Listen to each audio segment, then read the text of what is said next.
Welcome back to the 21 Convention of Orlando, Florida 10-year anniversary special event. Our next speaker has been a long time coming to this event for a few different reasons.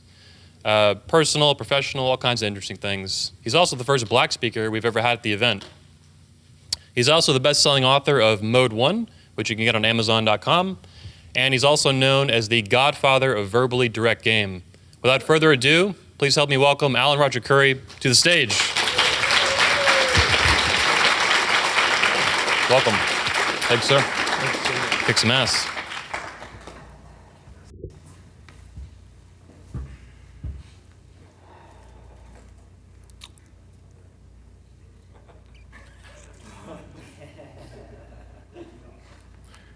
See, when you get familiar with me, I would loosely, and I mean very loosely, compare myself to the speaker, Joe Navarro, who reads people. I constantly read people, primarily women, but men as well. The reason why a lot of you all are here is because you want to be inspired. You're looking for that breakthrough moment. That breakthrough moment, a confidence breakthrough, a backbone breakthrough, a motivation breakthrough. First, I want to give credit to Anthony. I thank him most sincerely for inviting me here. And an extra special thanks to Rollo Tomasi for referring me and recommending me. Now, Rollo, he challenges me because when I read any of his books, I have to have a thesaurus right next to the book because he's just deep, and I respect him immensely. But when I was talking about breakthrough, Anthony mentioned I'm the first black speaker. I didn't think that could happen in 2017, but I'm honored.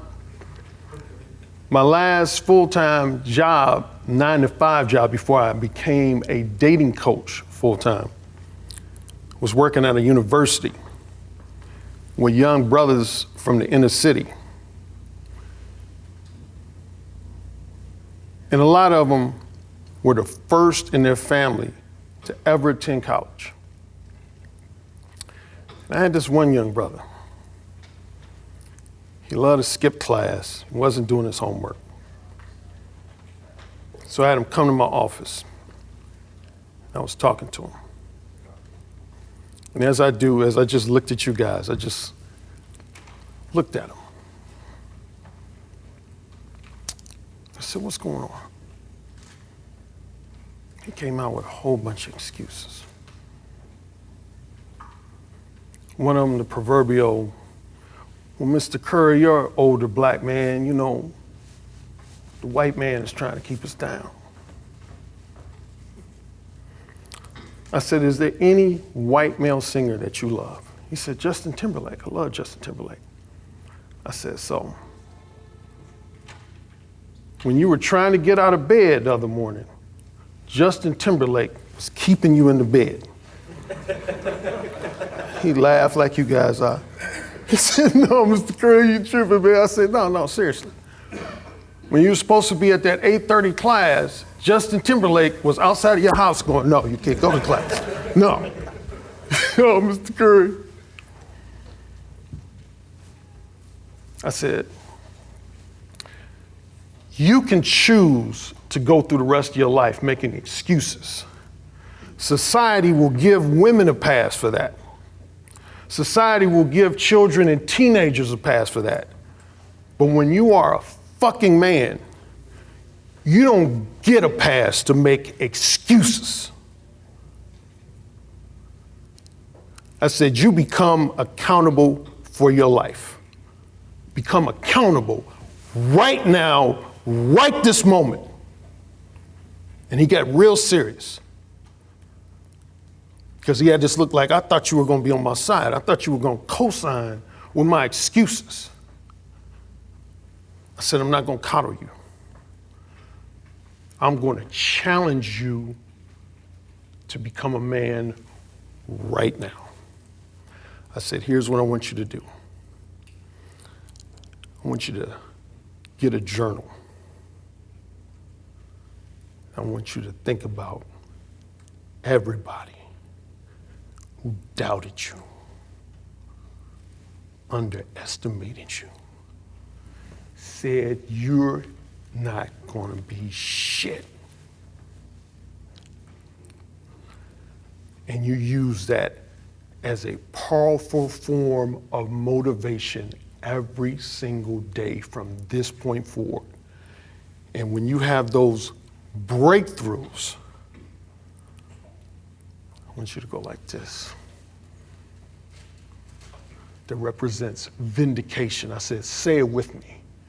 And he said, vindication. I said, say it again. He said, vindication. Now fast forward. This young brother was the first one to get a degree in his family. He made the dean's list. And he saw me. And he was overwhelmed with emotion when he saw me. He couldn't even give words. We exchanged a powerful stare. And he just went like this.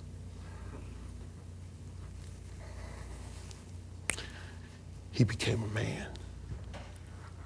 So a lot of you guys in here, in your own way, are looking for, again, your breakthrough moment. Like, I'm a big movie buff. And I love, among other movies, I love movies that show a fictional character having a breakthrough moment. I'm gonna cite 3 real quick. Who in here did not see A Few Good Men?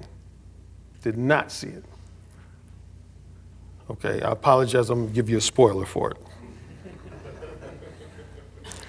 Tom Cruise plays an attorney, Lieutenant Daniel Kaffee. And his thing is, he's the master of the plea deal. Nobody provokes plea deals better than Daniel Kaffee. But he avoids litigation like it's the plague. So 2 guys get accused of murder, and he tries to get a plea deal for them. But the 2 soldiers who are charged with murder, they don't want a plea deal. Because see, I'm sure there's men in here who have served in the armed services. I never have, but I've had relatives who have. It's different in civilian life. And they point that out in the movie. See, in the armed services, when you give an order, that order is always followed. Always. Matter of fact, there's a scene when Jack Nicholson's character, Nathan Jessup, tells a soldier, I want you to contact Castro and tell him we're surrendering to Cuba. And the soldier says, yes, sir. Did he say, oh, you joking? Oh, you tripping. He said, yes, sir.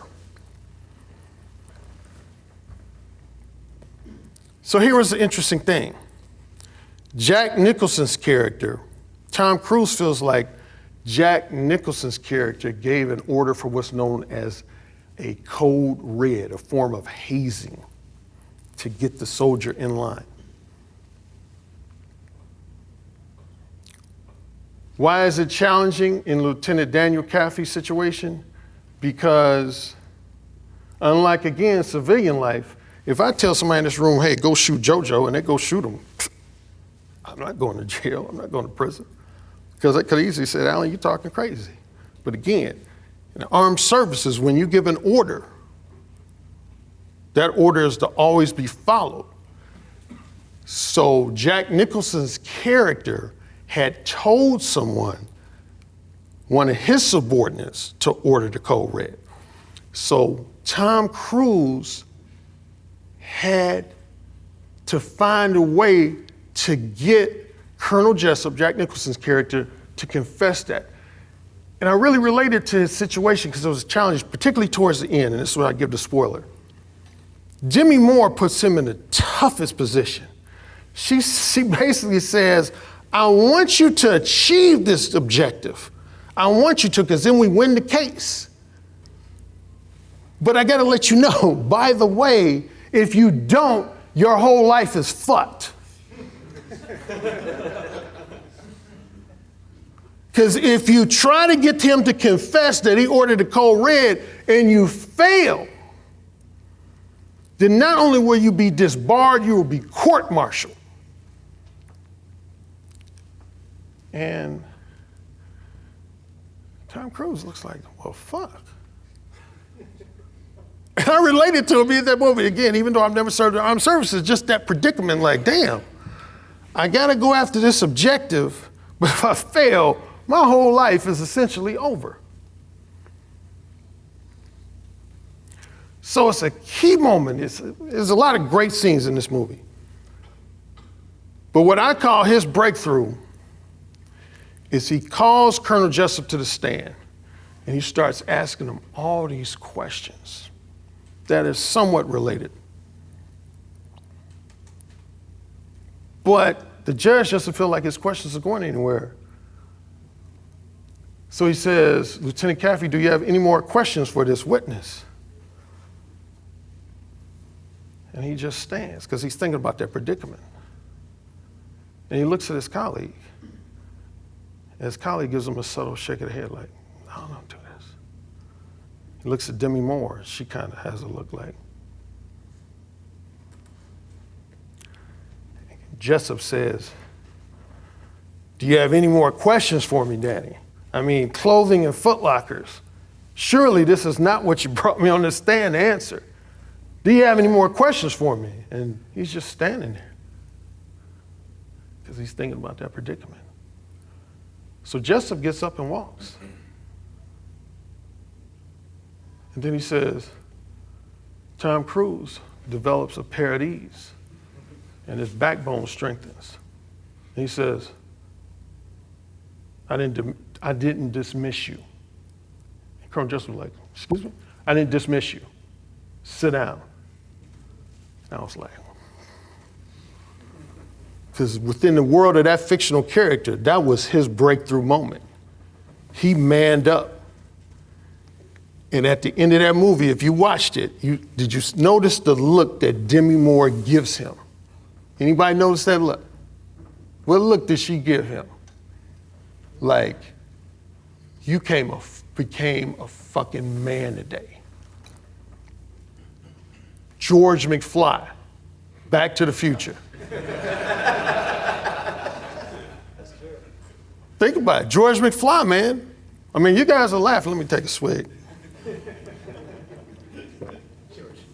George McFly in the movie Back to the Future, love that movie. But he was Biff's bitch. Just to put it in blunt terms. He was Biff's bitch. And he was on a trajectory to live the rest of his life, if not as Biff's bitch, somebody else's bitch. Until he was put in a position where he had to man up. And it ran through his mind that, damn, if I don't change something. And again, I want a lot of you all to marinate on what I'm saying. I'm not just giving movie buff recaps. A lot of you are here because you faced some challenges in your life that left your ego bruised, that left your sense of manhood and masculinity shaken. You might even say, why the fuck am I even on this planet? Do I deserve to be here? Everybody just browbeating me, bullying me around? But George McFly, man, he said, in his mind, I can no longer be this dude's bitch.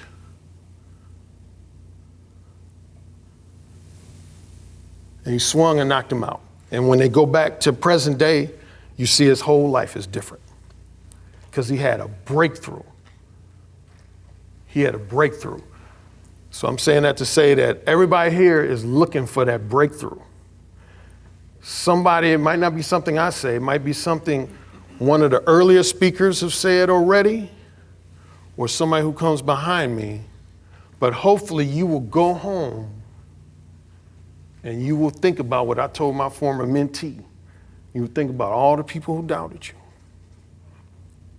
all the women who disrespected you, various factions of society that browbeat you, tried to get you to conform to their way. And you will have that breakthrough moment. Because speaking of George McFly being biz bitch, what was even more profound was William Wallace. Who can forget that powerful ending of Braveheart? When I'm gonna change the dialogue and bring it up to modern day street terms, but essentially at the end of that movie, that dude was like, all you gotta say is that you're gonna be my bitch for the rest of my life and I'll take that rope off your foot. That's all you gotta say is that you're gonna be my bitch for the rest of your life and I'll let you down. And Mel Gibson's character, William Wallace, was basically like, fuck that. He said, freedom! Because he was willing to die rather than be another man's bitch.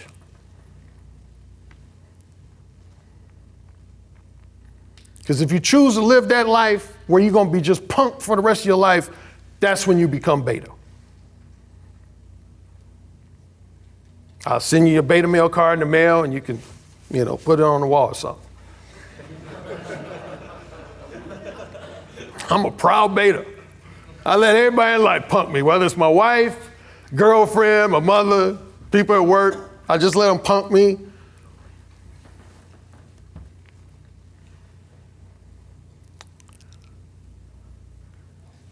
As it relates to what I do, which is these are 4 of my audiobooks.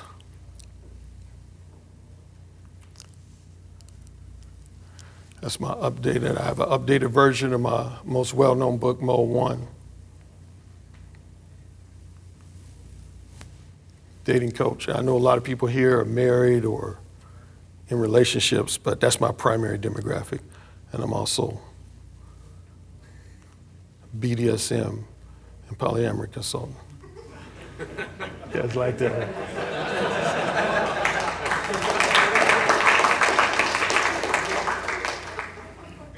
Now let me go back to this book. Who Say It Again? It's all about verbal seduction. So you might be wondering, well, Alan was talking about these breakthrough moments. How does that relate to him being a dating coach? Some of the guys here, a lot of guys here were totally unfamiliar with me. I was just joking with Rolo because a lot of guys came up to me, they said, hey, you're Alan Roger Currie. I said, hey, yeah, you own my bus. No, we heard you interview Rollo Tomasi on your Blog Talk radio show. I said, oh, okay. Yeah, matter of fact, it's funny, I stopped doing my show in June of 2016, and every now and then I'll go and check the numbers to see how many listens of episodes that I still receive, because I know people listen to my archives. Who's head and shoulders #1 in listens since I ended my show?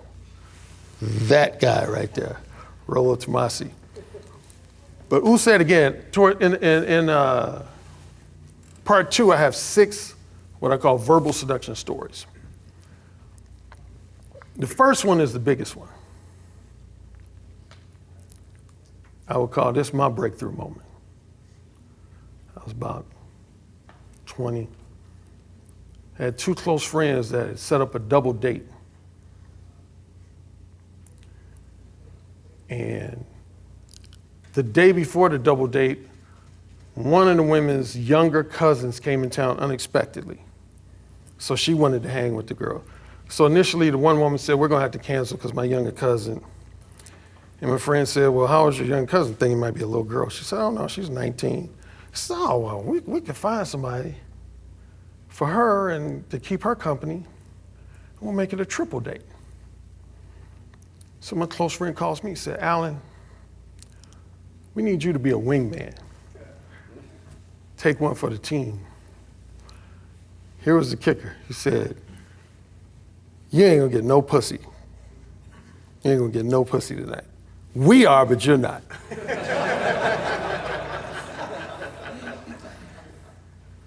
I said, damn, that's hell of a motivation for me. Here's what was gonna be worse. The friend had a studio apartment, which meant if they were gonna start fucking, I was gonna have to watch them fuck.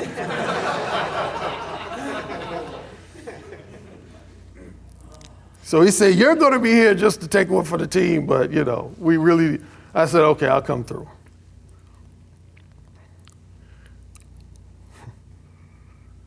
Now, this younger cousin,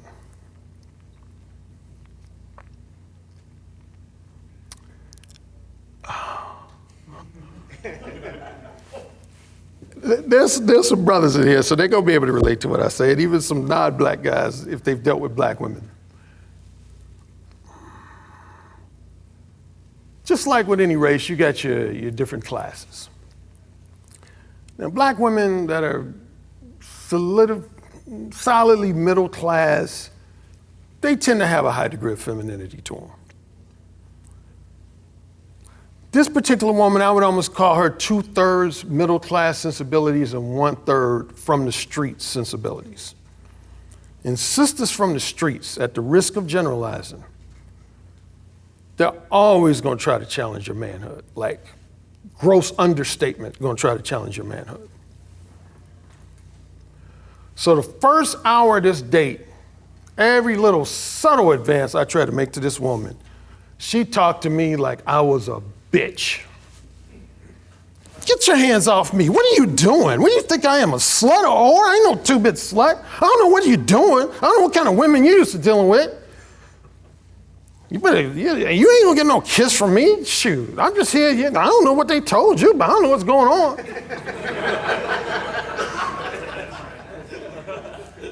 And my two friends are just shaking their head like, fuck.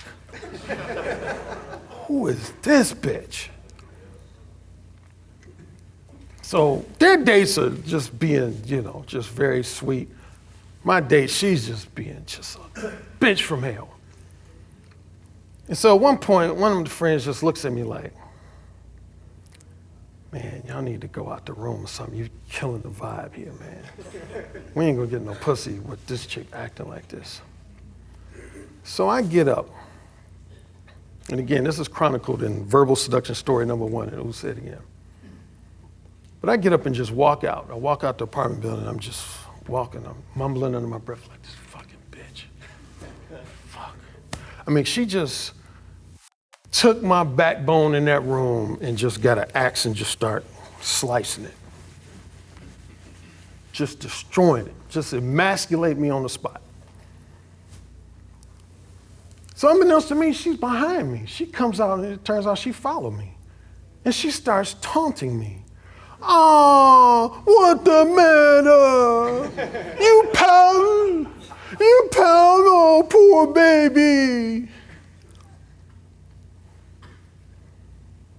I mentioned George McFly.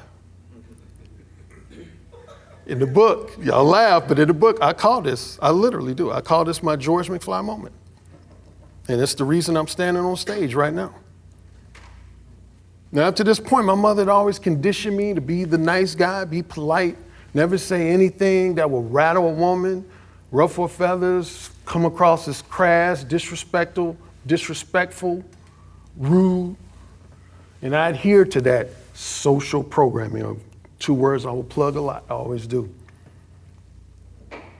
But that moment, it's like I heard her in slow motion taunting me. And I turned around, I looked her dead in the eyes as I said, bitch, shut the fuck up. Now see, nowadays you listen to rap music and you think all brothers talk like that to women. But me coming from the middle class background that I did, that was like the huge no-no, like you would never say that to a woman. But I looked her dead in her eyes and I said, bitch, shut the fuck up. Now here's the thing, I'll give you a tip about women, about this alpha male, beta male delineation. Anytime you say something bold to a woman, it could be something sexually explicit, or it could be a harsh criticism or insult. 99% of the time, if not 100% of the time, the first thing they're gonna do, they're not gonna look at your hair, they're not gonna look at your clothes, they're not gonna look to this side or that side, they're gonna look you directly in your eyes. And why do they do that? Because they wanna know, are you really alpha?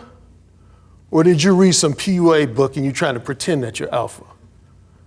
So when I said, bitch, shut the fuck up, her eyes zoned in on my eyes. And she said, excuse me? And I said, I didn't stutter. I said, shut the fuck up. And we locked eyes for a few seconds. And the most amazing thing happened. She completely softened up. She said, you tripping.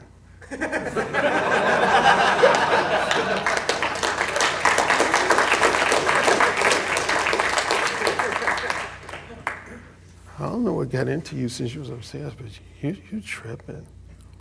I said, you got two options for the rest of the night.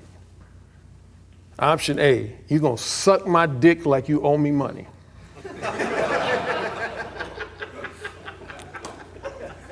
Option B, if you're not gonna suck my dick, you ain't gonna say shit to me for the rest of the night. I said, now who drove here, you or your cousin? She said, I did. I said, where's your car? She said, over there. I said, yeah, we can go to your car because you're going to suck my dick. So we're in the car, and she's sucking my dick, and I take my dick. I take my dick, I ain't gonna lie, I take my dick out of her mouth, I just start tapping it on her face. Judge me if you will. But I say, think about how you treated me earlier. You were acting like just a straight up bitch. And she said, I know. She said, but now I'm your obedient good bitch. And anybody familiar with my show, I have a podcast show called The Erotic Conversationalist. And you often hear women refer to themselves as my obedient good bitch. That's where it started. And also a phrase I use, obviously by the title. When she said that, I must have said about 10 times, I said, say it again. She said, I'm your obedient good bitch. I said, say it again. She said, I'm your obedient good bitch. I said, say it again. So we go back up to the apartment. Now, remember, what did my close friend say? He said, you're gonna have to take one for the team. You ain't gonna get any pussy, we are. They're still just making out. I come back in the apartment, I said, get on your knees and suck my dick. She says, yes, sir. My two buddies, they're like making out. They're like,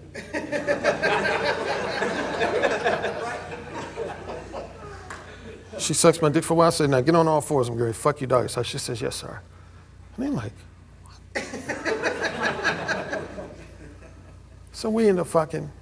And then one buddy, he pulls me. He said, dude. Did you get her drunk outside? I said, no, man, no.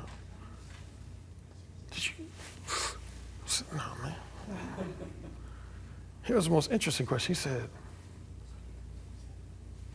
did you take some classes in hypnotism and you didn't share it with me? As a matter of fact, I was in the screenwriting. I wrote a script called Hypnotized, but that's another story for another day. I said, no. He says, dude, this is the most amazing shit I've ever seen.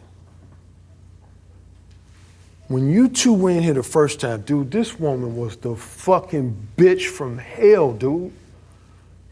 She wouldn't even let you touch her arm. And now she's like your fucking personal sex slave? And I said, yeah, man. I unleashed my erotic dominance. And now my backbone is made of steel. And from that point on, I was never the same Alan Roger Currie again.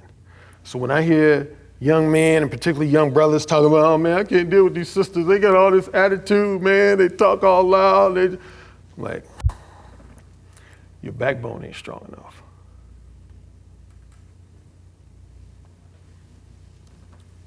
Once you demonstrate how big your balls are and how strong your backbone is to a woman, if that woman has some degree, that much degree of attraction to you, she's gonna go from yelling and saying, excuse me, to you tripping.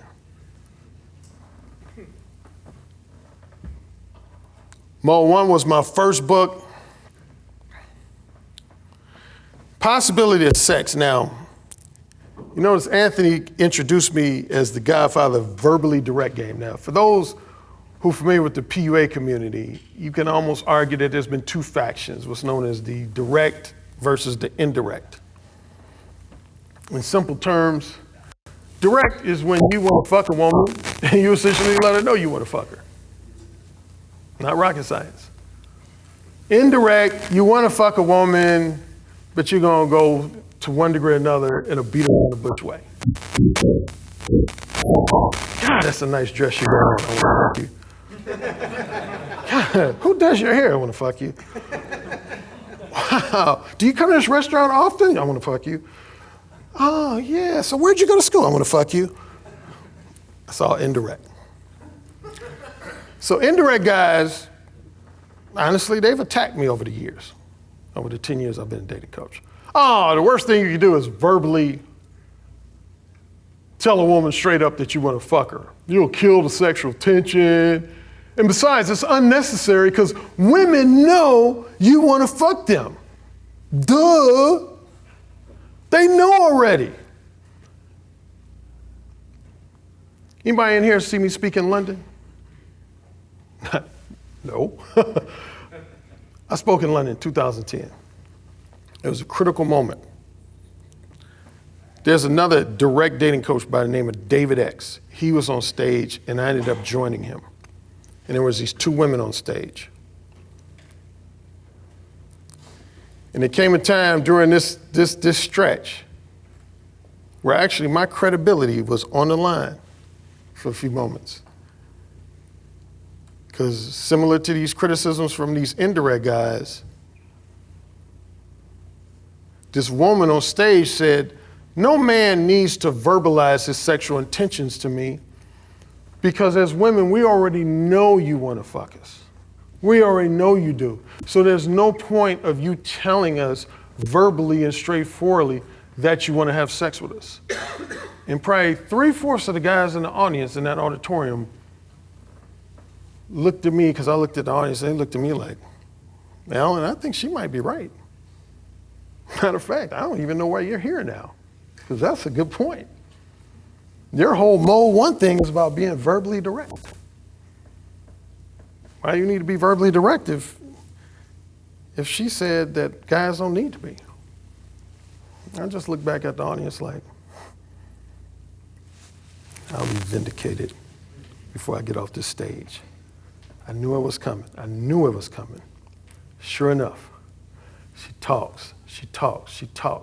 Then she starts raving about this male platonic friend of hers. Let's call him Chuck. She's like, oh, Chuck is the greatest friend in the world. God, he does my laundry for me. If I need somebody to, lift heavy boxes, he comes over. Oh, he does just everything. And David X was like, well, Chuck wants to fuck you. Why are you leading him on like that? He wants to fuck you. And she's like, no, I'm not leading him on. I mean, he's a great guy.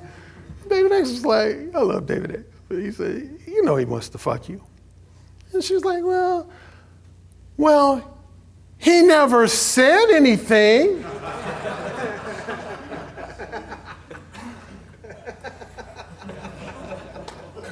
The look I'm giving now is the look I gave the audience, and they just lost it.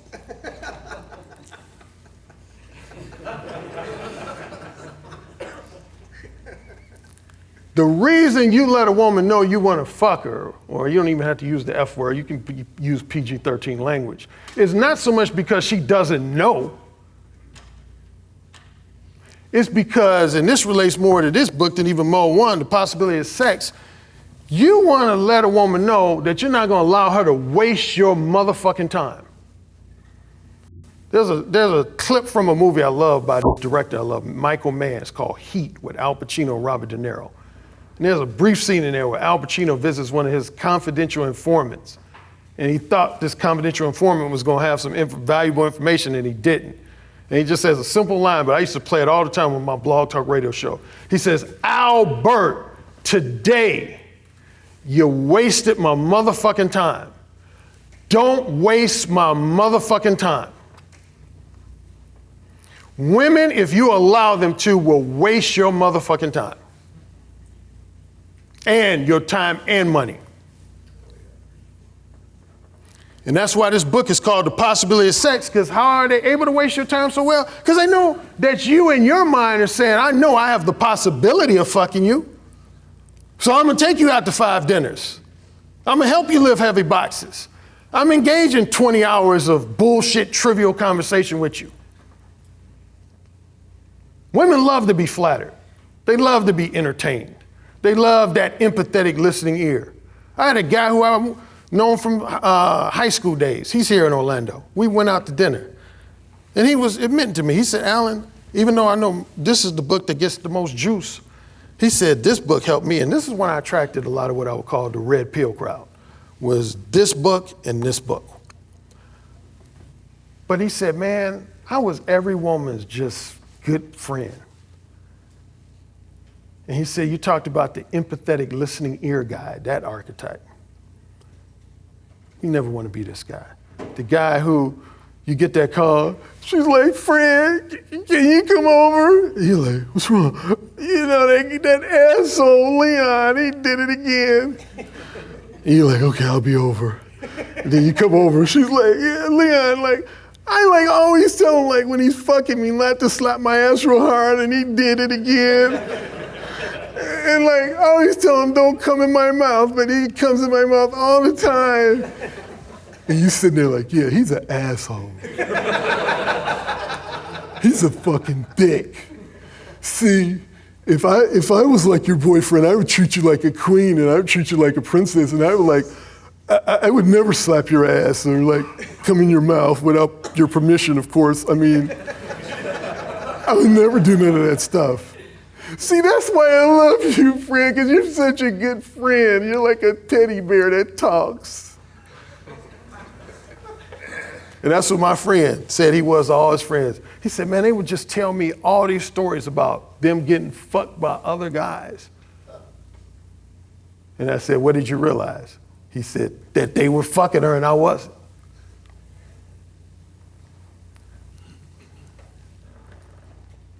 And as I talked about beta male revolution, for those, and I agree with Rollo in one of his presentations, he said there's some guys who would quickly discount, oh, there's no such thing as alpha males versus beta males. Remember what I said about them eyes, I'm telling you. Keep that in mind. Women will always zone in on your eyes when you say something alpha. Because they want to know, are you a genuine like some women will challenge you to the highest degree just to see if you're gonna break down. They will challenge you to the highest degree. Let me get moving with these multiple slides I got. The basics. All relationships between men and women fall into one of 3 categories. Strictly sexual, casual sex lovers, fuck buddies. Strictly non-sexual, just talked about that, purely platonic friends. Time spent together both sexually and non-sexually, that could be marriage, cohabitation, boyfriend, girlfriend, friends with benefits. My main area of expertise is verbal communication. I help men. There's various manifestations of masculinity and manhood. I concentrated via verbal communication. As a man, how do you choose to verbally communicate to women which type of relationship you really want with them? Directly, indirectly, or not at all? Most men and women are not honest with each other regarding what type of relationship they really want. That's why we have what's known as manipulative head games. If every man who wanted a strictly sexual relationship was to honestly tell a woman that that's what he wanted, and if that's what she wanted, she was to say, that's what I want too, there would be no such thing as head games. If every woman who wanted a purely platonic friendship was to tell every man that straightforwardly, and if that's what the man wanted, he would reciprocate, there would be no such thing as head games. But that's not the reality of life. Example of a man. You really want either a strictly sexual relationship with a woman, or you want to spend time with a woman both sexually and non-sexually, but you temporarily or indefinitely pretend as though you are content with a purely platonic friendship with her. I call that fun clubbing. That's a term I made very popular among my fans and followers. Fun clubbing. That's essentially when you're pretending to be content indefinitely with just a friendship with a woman, but you know deep down you would either rather be her next long-term boyfriend or one of her casual sex lovers. But you don't have the balls to say that. You really want a strictly sexual relationship with a woman, but you temporarily pretend as though you are interested in a relationship that is long-term, emotionally profound, and strictly monogamous. Not to disparage all PUAs, but that's what a lot of PUA types talk. I got into a clash at one event where a PUA type specifically said that. He said, here's the way you get into a woman's pants. You pretend like you're open to being her next long-term boyfriend, but then once you get the pussy, you make up a reason to break up with her and tell her that you just really wanted casual sex. And I said, that's bullshit.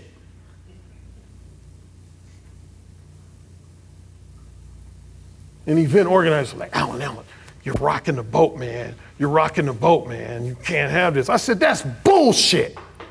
I asked this dude directly. I said, would you want some dude doing that to your mother, your sister, your daughter? Making her think he's falling in love with her just to get the ass? Why don't you develop some fucking balls if you just want some casual sex pussy?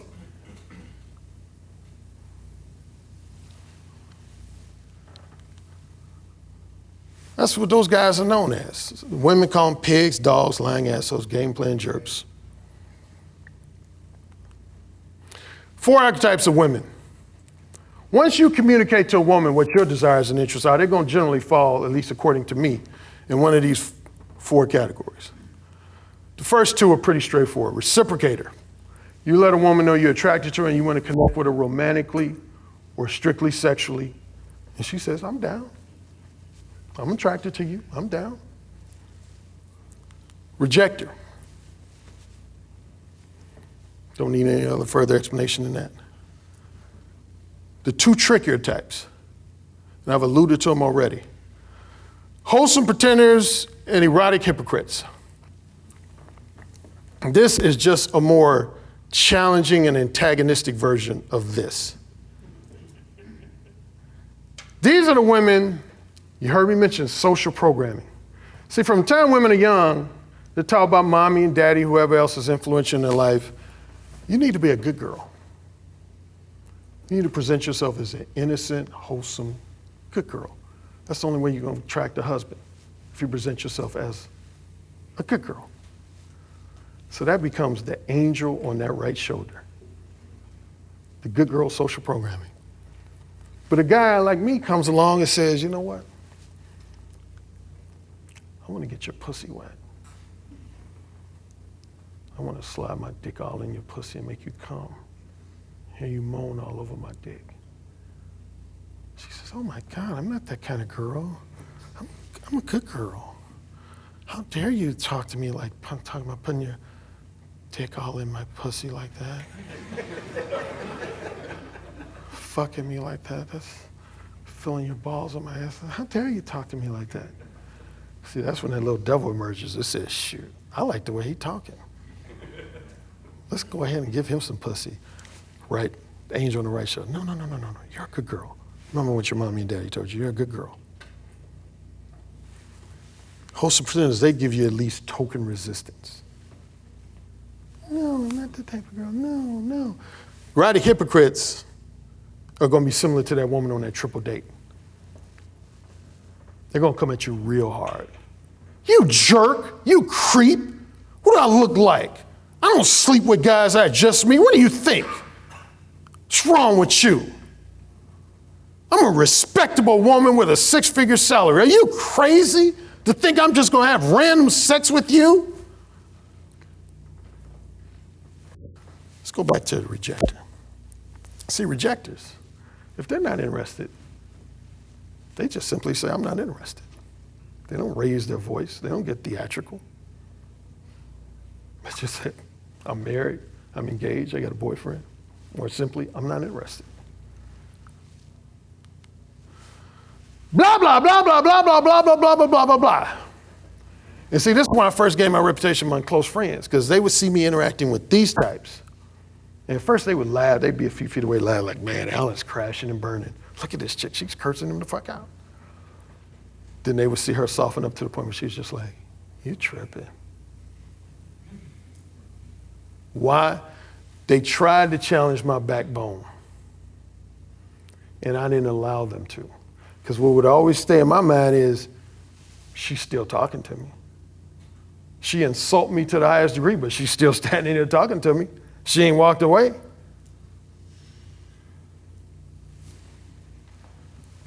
Manipulative time wasters, already alluded to them.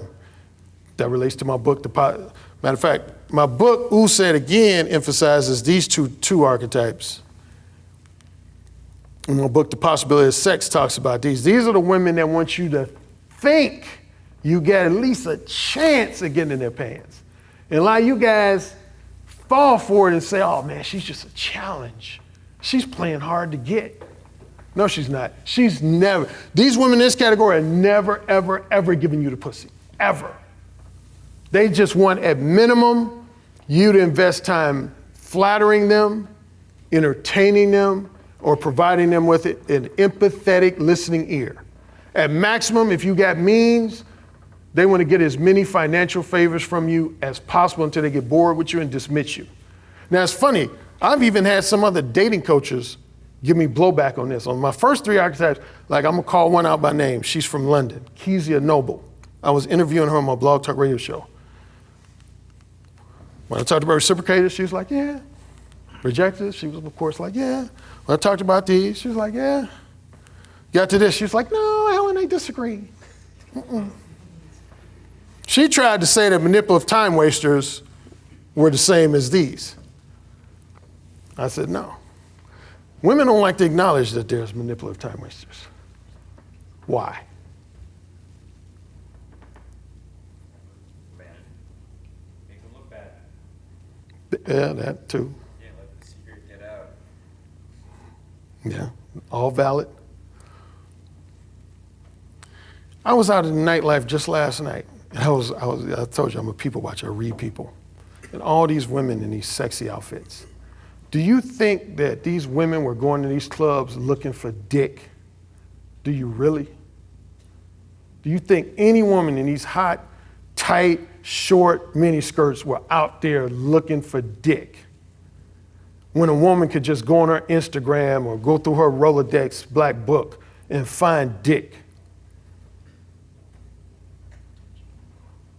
Now, if they all went out there and sent out the message that, hey, none of you beta males who are out here partying are going to get any pussy from me, would the beta males spend money on those nightclubs? Would they offer women free drinks? Shoot, the national economy would crash.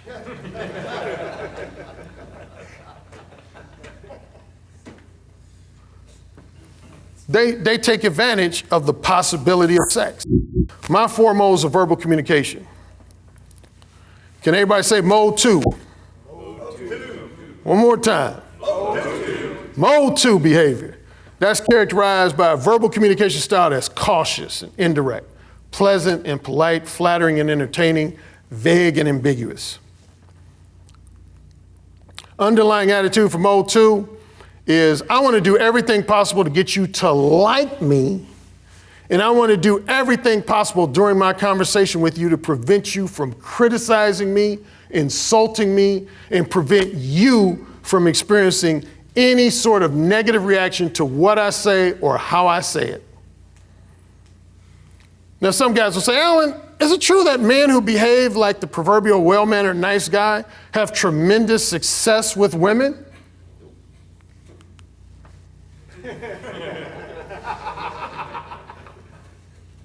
See, even dogs know how to give right eye contact. The fuck? Takes me back to the speaking engagement I had in London. Some guy said, Alan, you know, I've read your book and I respect some of the things you say, but it sounds like you're just telling guys to be, you know, just kind of like a verbally blunt jerk. You know, and I'm more of a classy gentleman. I'm more of like a nice guy. You know, women categorize me as a nice guy. I said, oh, really? Uh-huh. So I asked the whole auditorium, I said, how many of you guys in here think you're classy gentlemen and well-mannered and polite, nice guys? And like probably 95% of the guys raised their hand. And I asked them one simple question that afterwards you could hear a mouse fart. I said, how's that working out for you? All the guys just started looking at each other like, shit.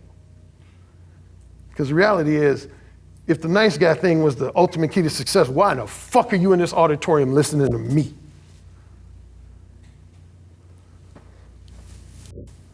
Any woman's gonna think you're nice if you're flattering to her all the time, if you're willing to entertain her all the time, you never challenge her sexual sensibilities, you help her move heavy boxes when she wants to move from one apartment to the next, you treat her to lunch and dinner on a monthly basis. I mean, what is there not to fucking like about you? When you're just playing up to her all the time and accommodating her and shit. What is there not to fucking like about you? But you ain't getting no pussy wet. And if you do happen to fuck it, that's a charity fuck. So she can keep you motivated to lift more heavy boxes and do the shit she wants you to do. Can anybody say mode 3? Dishonest and or disingenuous, intentionally misleading, fawning and or spineless, highly predictable and mundane. That's one mode where I divide them up to at least 3 categories. One is a mode 3 timid. That would be a guy who just goes to the party, like probably some guys last night. They go to a party, they get all dressed up, and they with their 2 buddies, they're like, yeah, we're looking good, yeah. Then they get into the club, and what do? They just stand against the wall. Damn, she's hot. Fuck. God, look at her shit. Fuck. God, I love the fuck. God, look at her. Oh, shit. Look at those tits. God damn. Okay, guys, you ready to go? Yeah, let's go. Mode 3 target. He plays right into the gold digger's hands. That's the guy. He got enough confidence to start a conversation with a woman, but 95 to 99% of his conversation is, hey, what's your name, Angela? Yeah, you know, I own a house on the beach. Yeah. Drive a Porsche 911. Yeah. Yeah. This is a real Rolex watch. Yeah. Yeah. I went to Harvard. Yeah. And he's hoping that all this impressive stuff he says, woman's gonna be like, oh my God, I need to just open my legs for you right now. You're so impressive. And then after he says all the impressive stuff and he doesn't get laid, he's like, fuck, I guess I gotta move up from a Porsche 911 to a convertible Bentley. That's the ticket. No, he's just a target. And then the third would be going back to my concept of fun clubbing. Some guys, I've known guys to fun club not only for weeks or months, but years, literally years, just pretending like they wanted nothing romantic or sexual with a woman under the guise of I'm her friend while they're fantasizing about her. Underlying attitude for mode 3. I want to do everything possible to prevent you from knowing my true thoughts and my true romantic or strictly sexual desires, interests, and intentions. I would rather not express my desires and interests to you honestly at all than to express them honestly and have my desires and interests abruptly and blatantly rejected. Guys say, Alan, wouldn't you agree that it's better to just not approach women at all and instead always wait for them to make the first move towards you? Sure, you're right. Sure, you're right. If you're a major entertainment industry celebrity or a professional athlete, you can possibly get away with that. Maybe certain other exceptions as well. But for most guys, man, the other exception I might say, if you're a regular guy, you're just like amazingly good looking. But other than that, you're gonna have to approach a percentage of women if you want to connect with some women. Can anybody say mode 4? Mode antagonistic and intentionally insulting, hypercritical and obnoxious, bitter and resentful, verbally abusive and even hateful.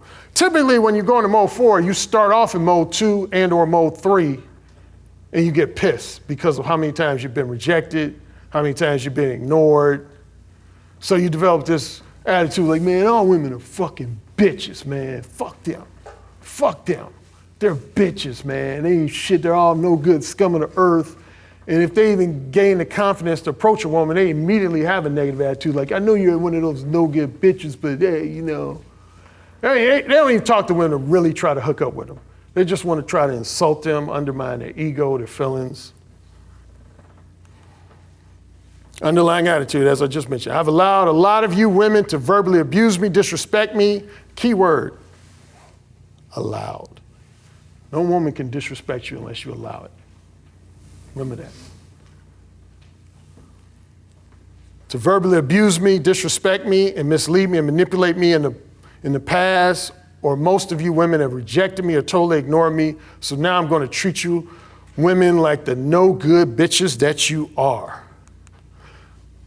Some guys will say to me, Alan, wouldn't you agree that it's best to just be a complete dick with women when you approach them? You know, say something like, hey, you filthy whore.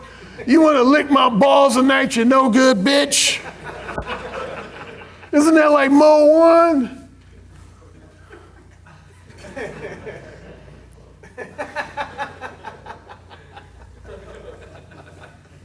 A lot of guys will confuse and conflate mode 4 with mode 1. If you were in the company of a woman who was attracted to you, but she was doing a damn good job of pretending as though she was not interested in you, how would you expose her facade? If you were in the company of a woman who was interested in a romantic relationship with you, but she was doing a damn good job of pretending as though she was only interested in maintaining a purely platonic friendship with you, how would you expose her facade? Call her on it. Tell the truth. Exactly. If you were in the company of a woman who was only interested in you spending time flattering her, entertaining her, doing financial favors for her, but she was doing a damn good job, and it's the manipulative time waster, a damn good job of giving you the misleading impression that she was on the verge of allowing you to become either her next long-term boyfriend or a next short-term casual sex lover, how would you expose her facade? Say what you want. I bought it. Let's say it together. That's the answer to all those questions. Mode 1, you approach women with a high degree of self-assurance. You open a conversation with them with a high degree of self-confidence. You let a woman know that you find her physically attractive, sexually appealing. That's not obligatory, but I always suggest that. And then from there, you simply invite her to share your company. Here's key. This relates back to, I don't believe in the misleading women, particularly as it relates to casual sex. If you're interested in some form of short-term and or non-monogamous sex, don't try to hide that, deny that, or bullshit women about that. Because in the long run, it makes you look weak. Makes you look like a weak, no backbone, verbal coward. That's what it does in the long run. No woman respects that shit. Even if you get the pussy, you're not gonna be respected. And along this quick line, I remember I was in Vegas and this guy said, Alan, man, I read your book, man, but the thing about you, man, you try to apply with this honesty stuff, you try to apply ethics to getting laid. And there are no ethics to getting laid. And he had like this cheerleading group of 3 or 4 guys, they all laughed like, yeah, he's right, man, Alan, Roger Currie, you try to be Mr. Ethical getting laid. I said, oh, really? I said, oh, okay. Why don't we go out later on today and find a 14-year-old girl and just gangbang her, just fuck the shit out of her? He said, oh my God, dude, are you perverted? I mean, I said, what? You got some age-related ethics? He's like, oh. I said, maybe that was extreme. Let's find a 21-year-old woman while you got her talking, I'll put some date rape ecstasy drugs in her drink, and then she'll drink, and then we'll take care of her. Damn, dude, like, I said, what's wrong? You got some ethics related to drugs? And he's like, touche. Then our cheerleading group just got up from the table and walked away. And bottom line, I said, you may not have the same exact ethics as I do, but you just revealed that you have ethics. All guys got some type, well, I ain't gonna say all, there's always exceptions. But most guys have some type of ethics when it comes to getting laid. Mine is be straightforwardly honest with women that if you just wanna fuck them to be fucking them, tell them that. If a woman rejects your invitation to share comedy, so what? Life goes on, move on to the next woman. Don't dwell on it, don't let it beat up your confidence, just move on to the next woman. As I already mentioned this, wholesome pretenders, erotic hypocrites are going to either at minimum resist you, at maximum they're going to try to challenge your backbone. Be prepared for that. Wu said again, it's my book that centers around wholesome pretenders and erotic hypocrites and mastering erotic dirty talk. Let me clarify this real quick. Some guys think dirty talk is just about going up to a woman and just randomly saying a bunch of X-rated shit.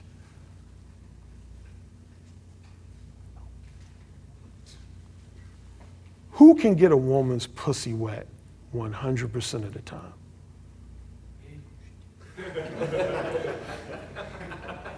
I like that confidence. I like that confidence. Okay, other than him, who can get a woman's pussy wet 100% of the time? Okay, there you go. Hugh Hefner, I give him much respect. He passed away, of course, recently. He said the greatest sex organ is not between your legs, but it's between your ears. I don't know how many of you guys know, but just like a lot of men watch porn, women read erotica novels like crazy. I was in a Beverly Hills bookstore, and I was looking for this book, and all of a sudden I see this one aisle where these women were just like about 8 women in this short little corner. I said, what the fuck is going on here? They having a little powwow? So I'll go back. It says erotica. Here's a tip I noticed. Have you ever seen a woman start off standing like this, and all of a sudden she goes? I was telling some guys last night about this. So you probably think, oh, she's just getting tired, she want to lean on. No. One of the things I talk about, Wu said again, I give a couple of tips on, you can read women's body language when their pussy is getting wet. One, their tongue becomes more active, it'll usually come out and up to the left. And if they're sitting down, they'll start crossing and uncrossing their legs. Or if they're standing up, they'll do a lot of this. Because an ex-girlfriend was the first one to tell me that. She said when the pussy juices begin to flow out, it makes it uncomfortable for you to just stand like that. So they do. And in this erotica section, all these women kept doing this. They were reading these books.